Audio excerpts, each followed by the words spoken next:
എല്ലാവർക്കും നമസ്കാരം. ഞാൻ doctor Saritha Prem, chief consultant, managing director, Dom Care cosmetic clinic. മുഖക്കുരു ഉള്ളവർ പ്രത്യേകം ശ്രദ്ധിക്കേണ്ട കുറച്ച് കാര്യങ്ങളുണ്ട്. ഒന്ന്, നിങ്ങൾ പുറത്തു പോയിട്ട് വന്നാൽ മുഖം വൃത്തിയായി കഴുകാനായിട്ട് ശ്രമിക്കുക.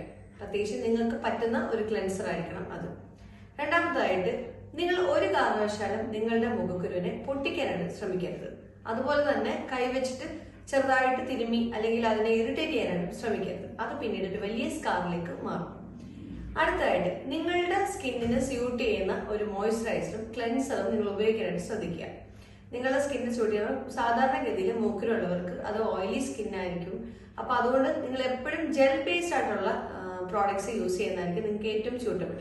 എന്നാൽ അത് പ്രോപ്പർ കൺസൾട്ടേഷനിലൂടെ മാത്രം നിങ്ങൾ സ്വീകരിക്കുക.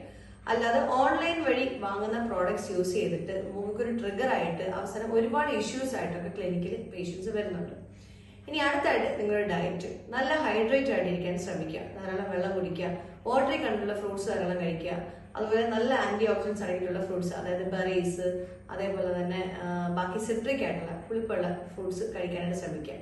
ഇനി നിങ്ങൾ നട്ട്സിൽ ഒഴിവാക്കേണ്ടത് പീനട്ട് ആണ്. കാരണം വെരി റീസെന്റ് ഞാൻ ക്ലിനിക്കിൽ കാണുന്ന ഒരു കാര്യമാണ്, ഈ പീനട്ട് അലർജി ഒരുപാട് പേർക്കുണ്ട്. അതുകൊണ്ട് പീനട്ട്സ് ഒഴിവാക്കുന്നത് വളരെ നല്ലതായിരിക്കും. പിന്നെ നിങ്ങൾ ശ്രദ്ധിക്കേണ്ടത്, നിങ്ങൾക്ക് അതിൽ ഹോർമോണൽ കണ്ടീഷൻസ് ഉണ്ടെന്നുണ്ടെങ്കിൽ അതിനെ ആദ്യം ടാക്കിൾ ചെയ്യാനായിട്ട് ശ്രമിക്കുക. അല്ലാതെ ഒരു കാരണവശാലും നിങ്ങളുടെ ആക്നെ സെറ്റിൽ ആവില്ല.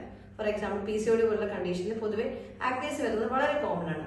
അപ്പൊ അങ്ങനെയുള്ള കണ്ടീഷൻ ഉണ്ടെങ്കിൽ നിങ്ങൾ മാക്സിമം അതിനെ കറക്റ്റ് ചെയ്താൽ മാത്രമേ നിങ്ങളുടെ ആക്നേസ് സെറ്റിൽ ആവുള്ളൂ. പിന്നെ ഒരു കാരണവശാലും നിങ്ങൾക്ക് റെക്കമെൻഡഡ് അല്ലാത്ത അല്ലെങ്കിൽ ഓൺലൈൻ വഴി നിങ്ങൾ കാണുന്ന സീറംസും കാര്യങ്ങളും ഒക്കെ ഒരു പ്രോപ്പർ ഗൈഡൻസ് ഇല്ലാണ്ട് നിങ്ങൾ യൂസ് ചെയ്യാനേ പാടില്ല. ഇനി നിങ്ങൾ ശ്രദ്ധിക്കേണ്ട കാര്യം, നിങ്ങൾ ആക്നെ ഉള്ളവരാണെങ്കിൽ അമിതമായിട്ട് തലയിൽ എണ്ണ തേക്കാതിരിക്കാൻ ശ്രദ്ധിക്കുക. എങ്കിൽ കൂടുതലായിട്ട് ഓയിൽ സെക്രീഷൻ ഉണ്ടാവുകയും ആക്നേസ് ട്രിഗർ ആവാനും സാധ്യതയുണ്ട്. അപ്പൊ ഈ വീഡിയോ എല്ലാവർക്കുമായിട്ട് ഷെയർ ചെയ്യുക. നിങ്ങളുടെ സംശയങ്ങൾ നിങ്ങൾ കമന്റ് ബോക്സിൽ പോസ്റ്റ് ചെയ്യുക. ഞാൻ തീർച്ചയായിട്ടും നിങ്ങൾക്ക് മറുപടി നൽകുന്നതായിരിക്കും. Thank U.